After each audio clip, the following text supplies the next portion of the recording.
إن الحمد لله نحمده ونستعينه ونستغفره ونعوذ بالله من شرور أنفسنا ومن سيئات أعمالنا من يهده الله فلا مضل له ومن يضلل فلا هادي له وأشهد أن لا إله إلا الله وحده لا شريك له وأشهد أن محمدا عبده ورسوله وبعد. We begin by praising Allah.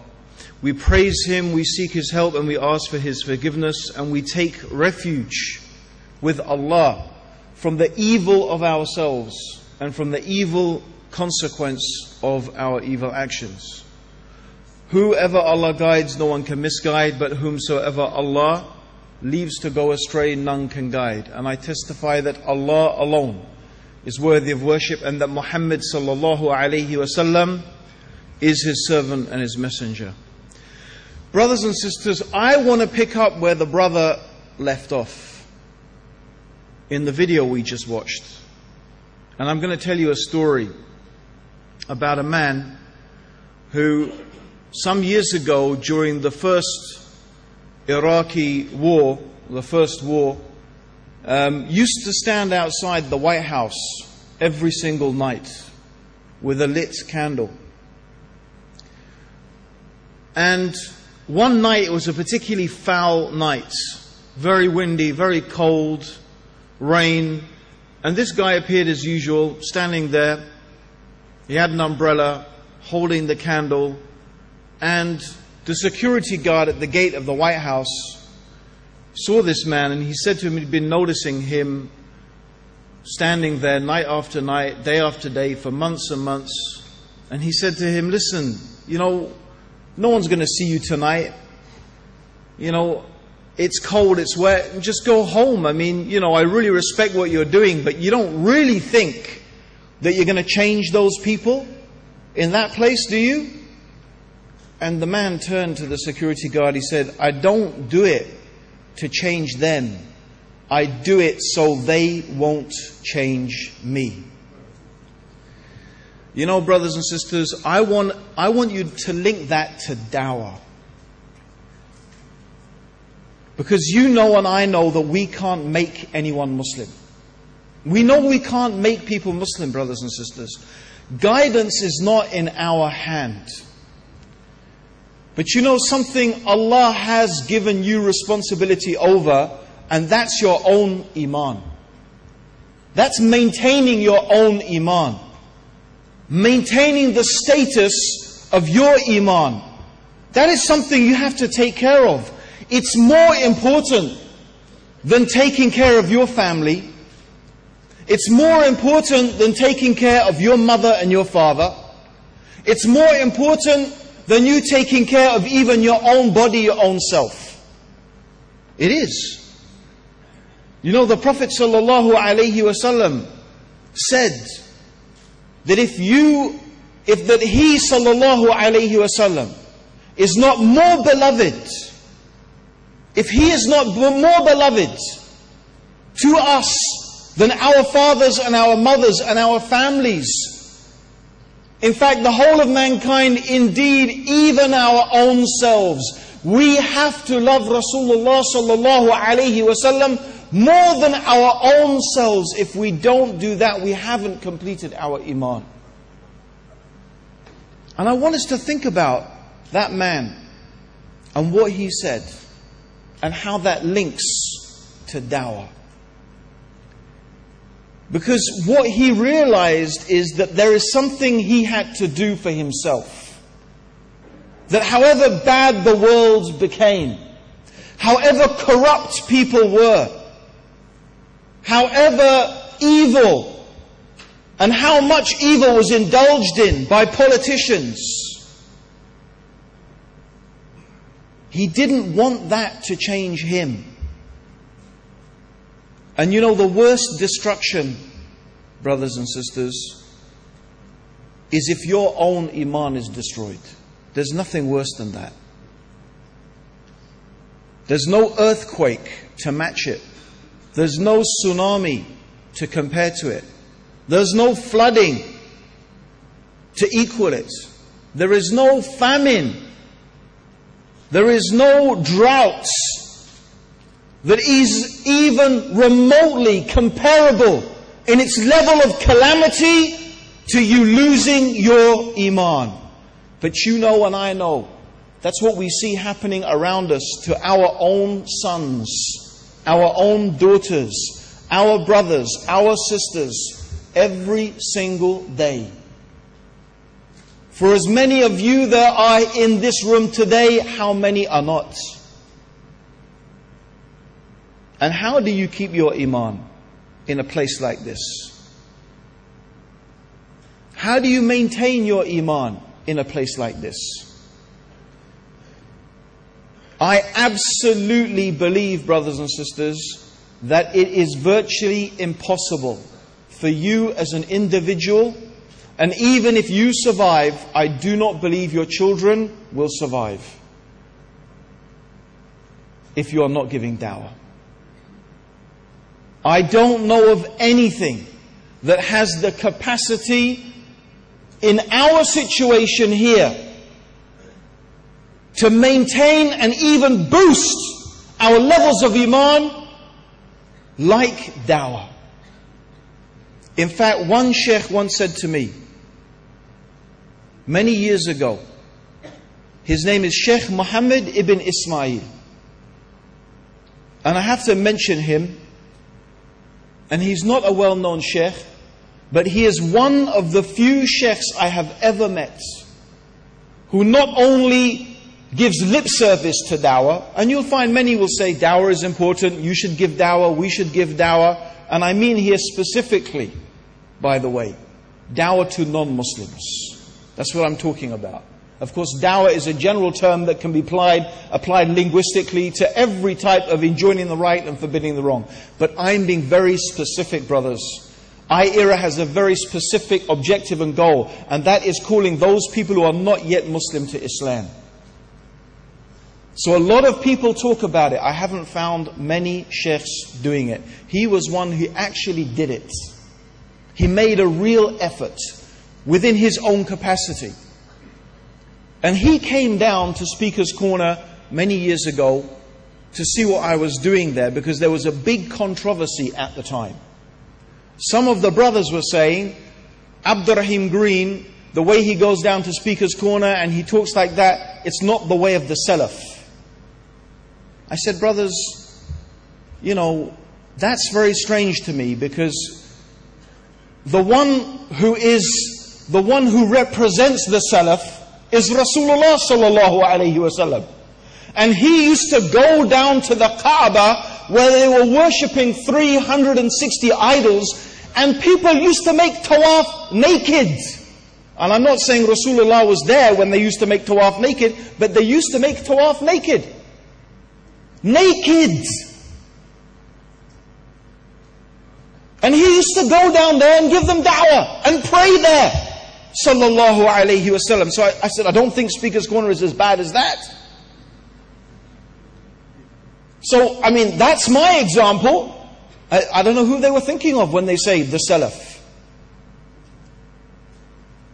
So but you know, because when brothers say things to you and this and that, and the brothers you're with, you know, they can get you confused. So I asked the sheikh to come down. Tell me, sheikh, what do you think of what I'm doing? So he stayed there the whole day. MashaAllah.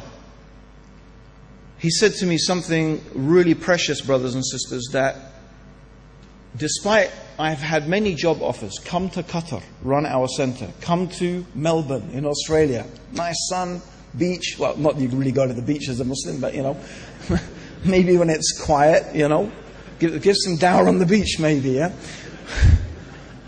You know, I've been offered to go and have jobs, you know, Dubai, wherever. But you know, I'm still here. And it's a lot to do with something that Sheikh said to me. And it's also a feeling I've always had in my heart. That, you know, this is my land. These are my people. You know, I have a task. I have a job to do. And the Sheikh said to me, Abdurraheem, he said, I will give you a piece of advice. Never leave what you are doing. Never leave this dawah. Even if the khilafah is established. stay in this land. As long as you are having some success, stay here and keep giving dawah. He said, your dawah here is more rewardable than if you prayed in the Kaaba every single day. That's what he said. Subhanallah. I said, really, Sheikh? He said, yes. And you know what's the proof for that? And he quoted a famous poem which is attributed to Abdullah ibn Mubarak, who was a great scholar. And in his time there was a man called Qadi Iyad, who was known as the Imam of the Haram, because he used to be in the Kaaba and used to cry and cry and cry, and he was so famous. And Abdullah ibn Mubarak wrote a poem to him. And basically, Abdullah ibn Mubarak used to spend 1 year studying knowledge and 1 year in the path of Allah, struggling in the path of Allah. And he wrote a poem to this Imam of the Haram, or this great scholar, saying how your tears are making marks on your face, whereas the dust of us being in the path of Allah is making our reward so great with Allah subhanahu wa ta'ala. So he was comparing really the reward of being in the path of Allah. And the point being is that the companions also, very few of them died in Mecca and Medina. They went out and they spread Islam. If the best place to be was Mecca and Medina, they would have stayed there. They never would have moved. But the best place to be is in the path of dawah, calling people out of darkness into light. And that's why I feel really sorry. I've seen some of our best brothers, and really, really good brothers. And when I say good brothers, I mean brothers on the dawah. Go and live in Dubai and Saudi. And I feel, really, it's like you've left the battlefield. Alhamdulillah, I wish them the best. But I don't wish to join them. Because you know what? Here's where you'll find real iman. If you take this path. And I really believe, brothers and sisters, if you are not involved in dawah, you are going to be destroyed. You will be destroyed. I believe that because that's what Allah said in the Quran. Wal asr. Innal insana lafi khusr. إِلَّا الَّذِينَ آمَنُوا وَعَمِلُوا الصَّالِحَاتِ وَتَوَاصَوْا بِالْحَقِّ وَتَوَاصَوْا بِالصَّبْرِ. Allah subhanahu wa ta'ala, and you all know this surah, He swore by time that all of the human beings, إِنَّ الْإِنسَانَ, verily the insan, the human beings, the mankind, are in a state of loss. All of them, we're all lost. Except, and then Allah made an exception, إِلَّا الَّذِينَ آمَنُوا, except those who have iman, true faith. Iman is true faith. وَعَمِلُوا الصَّالِحَاتِ, and they do righteous actions. But Allah didn't leave it there, brothers and sisters. Notice, Allah did not finish the surah with iman and amilu salih. But Allah added two more things. وَتَوَاصَوْا بِالْحَقِّ, and they join together to teach the truth. وَتَوَاصَوْا بِالصَّبْرِ, and again they support each other upon patience. Because you will not have iman, and you will not do righteous deeds, and you will never be in the path of dawah except with sabr, except with patience. Otherwise you are lost, brothers and sisters. You are lost. You will be lost. And Allah warns us in the Quran that if your homes in which you delight, and your businesses in which you fear a decline, and your families, if these things are more beloved to you than Allah and His Messenger, and striving hard in His path, then wait until Allah brings His decision. And Allah's decision, the Mufassirun, the people who explain the Quran, they said, it is His punishment. Brothers and sisters, it is dawah or destruction. You don't have a choice. Either you are giving dawah or someone is giving dawah to you. Either you are acting or you are being acted upon. Either you are calling people to Islam, or for sure, brothers and sisters, They are calling you 24/7, 365 days a year. They're calling you to their deen, their dunya deen, their deen of the dunya. That's what they're calling you to. So either you're a caller or you're being called. One or the other, brothers and sisters. Which one are you? Which one do you want to be? Do you want to be a caller or do you want to be called? Do you want to be calling people away from the hellfire to paradise, or do you want to be called away from paradise to the hellfire? Which one do you want, brothers and sisters? Because right now, tonight, is when you need to make a decision about that. And making a decision, brothers and sisters, doesn't just mean, oh, that was a nice talk. Ooh, as Sheikh Shady, and you are inshallah going to enjoy listening to the Sheikh later. I'm going to be around for that myself. As he said the other night, mashallah. You know, a lot of the times you give a talk and, mashallah, brother, I love your talks, I listen to all your lectures, I watch everything on YouTube, and mashallah, brother, what did I say? I don't know, it was very good though.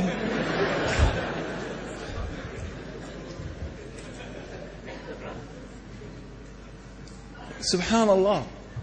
Seriously, I know we come here primarily to get a feel-good factor. So I'm going to ask you a question. Has anyone confused about what this whole conference is about? What's it about? MashaAllah. What's Ayir about? It's about Dawah to who? Alright, well that's good. Subhanallah, if you walk away with only knowing that, Alhamdulillah. Okay, now let me ask you another question. Is dawah an option or is it a must?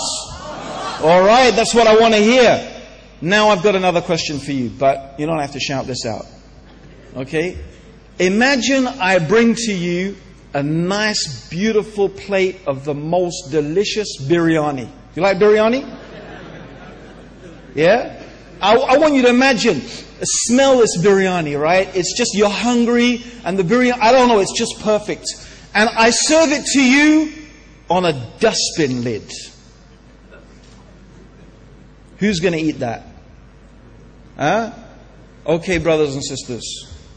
Islam is like that beautiful biryani. It's beautiful. It's the best.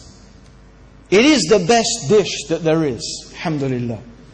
Yeah? Well, let's not argue over that, but let's just say it is. But Islam definitely is the best.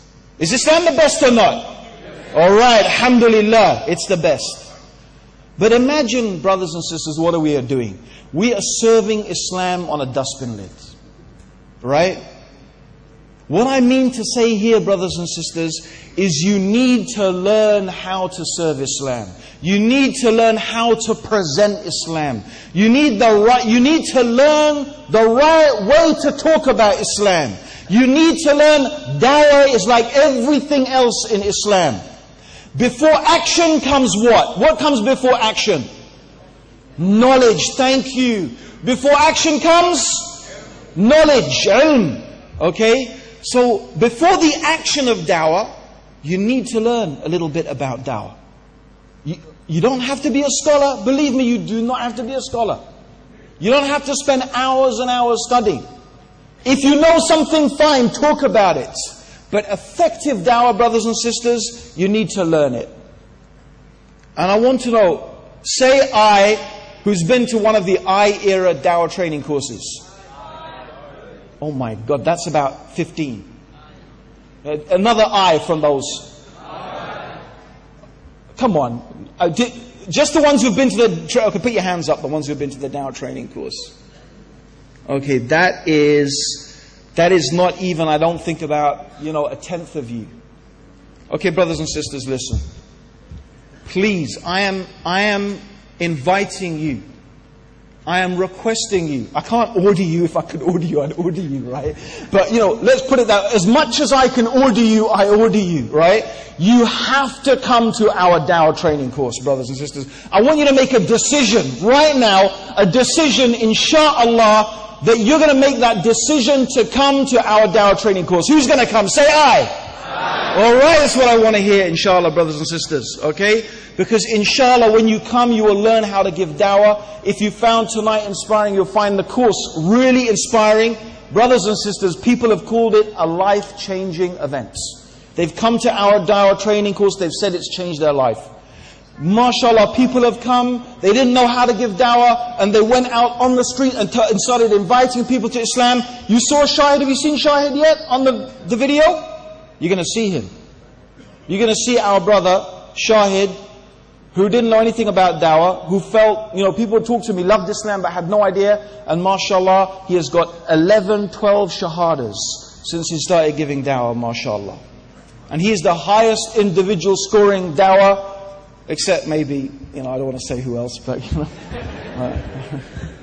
I don't count anyway, it's all from Allah, brothers and sisters, alhamdulillah. Allah guides who He wants. Allah guides who He wills. But, brothers and sisters, the reward is there.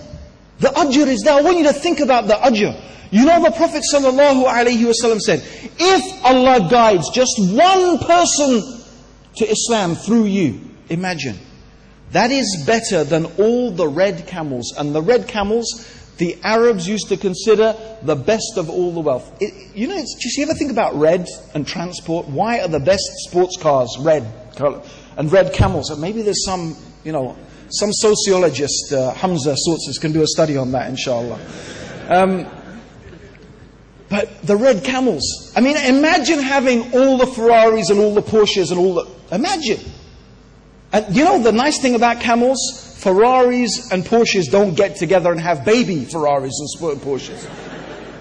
But red camels get together and they have more red camels. I mean, that's wealth, right? And the Prophet ﷺ said that if Allah guides to Islam one person to Islam through you, it's better than all the red camels. And no wonder, I want you to think about it. If one person becomes Muslim through you, every time they pray, every time they fast, every time they give zakah, every time they make hajj, every dhikr they make, you get rewarded for it. And when they have kids and they teach their kids to read Quran and make salah and give zakah and do hajj and fast Ramadan, you get rewarded for it. And when their kids have kids, do you get the point? Can you see the reward for just one person? You know what? Look at the world as a bit of a gold mine. We've still got how many billions of human beings that we can still bring to Islam, inshaAllah. How much ajr is there? And you know what, brothers and sisters? This is the beginning. We are still in the beginning stages. You have the opportunity to get into this money ajr making. It's an ajr scheme. Yeah, you know the pyramid schemes? Anyone done one of those and got bitten by it? I have. You know what? Well, you know what? This is a real one, but for ajr. This is where you get ajr. Because if you start at the top, and you start this movement of dawah, brothers and sisters, everyone you bring on board, every person you get to give dawah, everyone you encourage, every person who comes to Islam, you're getting the ajr for it. Does that sound like something you want to meet Allah on the Day of Judgment with? Yes or no? Alhamdulillah. Brothers and sisters, may Allah bless you for taking your time to come here and sharing this beautiful experience of this beautiful evening, and these beautiful sheikhs who have taken their time to come, and the volunteers, may Allah bless them. Brothers and sisters, you don't know what effort the volunteers have made to bring this and make this evening real for you. And the reward for all of us will be that you come to our dawah training courses, you get involved in the dawah. Era is not important. Our name is not important. What is important is the work of dawah. That's what we want to see you do, brothers and sisters, and do it well, and that's what we'll help you to do. May Allah bless you. And I heard you all, nearly all of you, say that you're going to come to the training course. So I'm going to look forward to seeing you there. Hamza will look forward to seeing you there. Salim is going to look forward to seeing you there. And may Allah bless you, and may Allah guide us, and may Allah guide these people to Islam. May Allah guide the world to Islam so they can experience the beauty of this beautiful religion. Allahumma salli ala Muhammadin wa ala alihi wa sahbihi wa sallam. Jazakallah khair. Assalamu alaikum.